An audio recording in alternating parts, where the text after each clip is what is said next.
ya kan Bapak Ibu. Ibu-ibu, bapak-bapak udah bahagia? Bahagia. Aku selalu bahagianya gini. Iya, dengan itu bahagia ya. Oke. Baik Bapak Ibu, kita arahkan ya. Pilih satu orang yang dia tugasnya mengepal tangan, apa namanya? Menggenggam diri ya, menggenggam tangan. Satu orang lagi belum bertugas. Bertugas mengepalkan tangan, ibu atau bapak. Coba bayangkan di tangan itu ada tulisan. Tulisannya jangan disebut ya. Tulisannya itu sesuatu yang sangat berharga dalam hidup ibu. Teman sebelahnya bertugas untuk meminta ibu membuka kepala tangan tadi. Tapi yang namanya benda berharga ibu nggak mau nih. Ibu bertahan ini, itu berharga banget buat aku. Lu mau ngapain gitu kan? Tapi yang satu lagi berusaha untuk bisa mengambil benda berharga tadi. Bisa membuka kepala tangan temannya. Coba silakan. Pakai ungkapan boleh. Pakai ungkapan.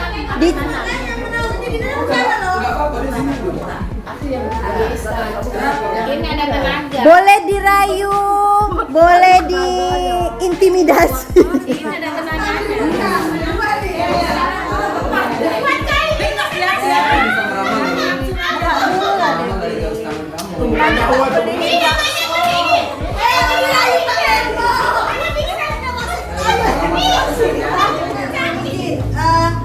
Yang ibu tulis berharga tadi boleh kami ketahui anak. Jadi anak itu berharga banget, gak boleh disentuh siapapun. Tadi ibu usahanya gimana bu? Minta bu suami buka tangan. Digeritiin. Oh digeritiin. Oh iya. Keluarga. Udah ibu keluarga. Cara ibu tadi, cara pasangannya gimana tadi? Ibu Jo, nggak mempan juga. Kalau paling dong? Oh iya, ini bu. Mempan. Dia berani mau ngambil mama saya. Mama saya janda memang bu. Makasih aja. Dari sini bisa kita ketahui bahwa yang mengontrol sesuatu yang ada di diri kita itu cuma diri kita sendiri. Orang lain mau paksa mau apa, kalau kita bilang nggak mau ya nggak mau ternyata ya kan. Ternyata yang berharga tadi kalau memang tidak mau dari hati kita memberinya, memberitahunya, nggak bisa kita paksa orang itu untuk cerita. Misalnya tadi tentang anak, anakku berharga, aku nggak mau nih anakku jadi sama siapapun. Kasih tau lah sedikit anakmu kayak mana tingkah lakunya misalnya. Oh enggak, kontrol diri ada di diri kita sendiri. Terus, nah ini juga kaitannya dengan murid tentang teori kontrol tadi. Jadi selama ini kita berilusi bahwa guru itulah yang mengontrol murid. Kita juga berilusi bahwa kritik itu membuat orang merasa bersalah, jadi bisa menguatkan karakter. Sering kita di kelas kayak gitu, kontrol kita mengontrol dia. Kamu kalau belajar di kelas nggak boleh ribut ya, untuk kita kontrol anaknya. Padahal dia punya kontrol diri. Mohon izin Pak, kemarin kita berilusi bahwa semua penguatan positif kita itu efektif dan bermanfaat. Terima kasih ya anak ibu hari ini sudah belajar bagus, dapat bintang. Positif, itu sering kita buat ya kamu. Dapat bintang, oke kamu karena bisa jawab kamu dapat permen ya nak. Itu masih kita yang kontrol rupanya bu. Jadi anak tadi besok masuk guru lain, saya nggak kasih bintang. Saya nggak mau kasih bintang, saya cuma kasih tepuk. Besoknya, bu mana bonbonnya bu? Sama ibu Devi saya dikasih bonbon kalau bisa. Berarti dia hanya melakukan sesuatu karena mungkin orang dewasa memiliki hak untuk memaksa. Saya gurumu, kamu murid. Berarti tugasmu mematuhi saya. Paradigmanya apa Bapak Ibu? Stimulus respon ke teori kontrol. Jadi kalau kita itu kan ada stimulus respon. Kita kasih bonbon baru anaknya berbuat. Jatuhnya gitu jadinya selama ini kita. Ya kan?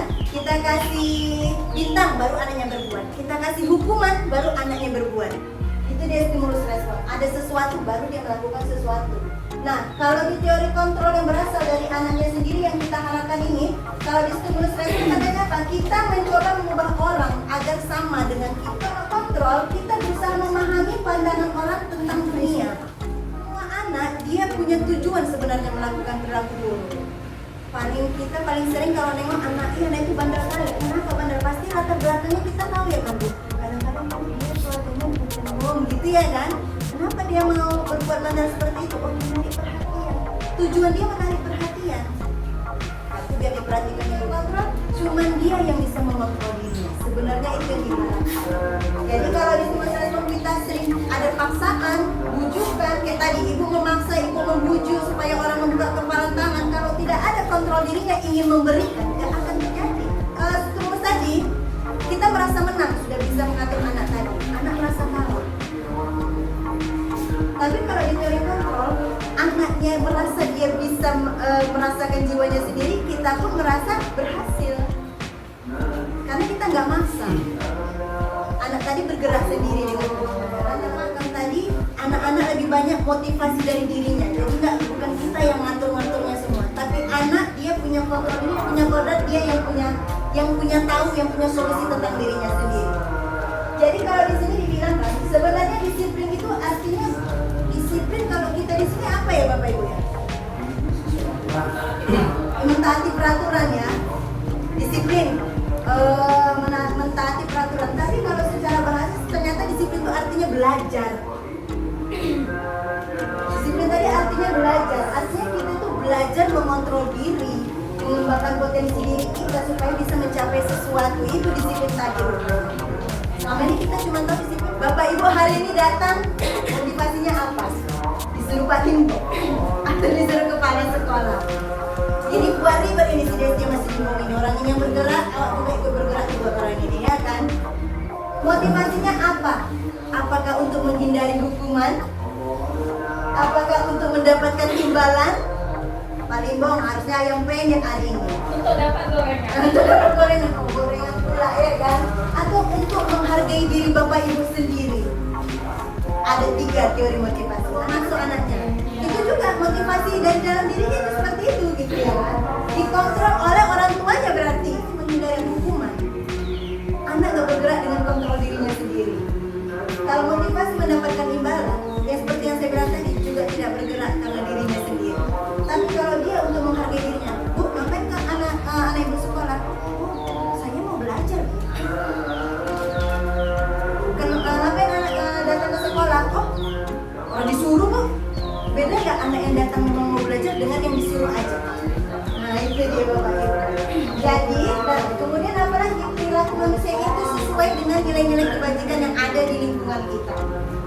Kalau kita di kurikulum merdeka, nilai-nilai kebajikannya udah dikerucutkan menjadi profil pelajar Pancasila. Jadi anak-anak akan untuk meyakini nilai yang ada di profil pelajar Pancasila tadi. Bapak Ibu datang kemari, misalnya motivasinya dari diri. Oh, soalnya aku ini kelas 4, motivasi implisitnya sudah terasa.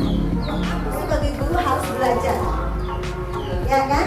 Nilai dia ingin belajar sepanjang hayat misalnya. Itu nilai yang dipegang oleh ibu kita. Kemudian menjadi keyakinan yang dia yakini sehingga dia datang hari ini dengan motivasi sering sikit Bu Suwana paling kejam. Bu Suwana pernah melakukan apa kepada murid? SMP.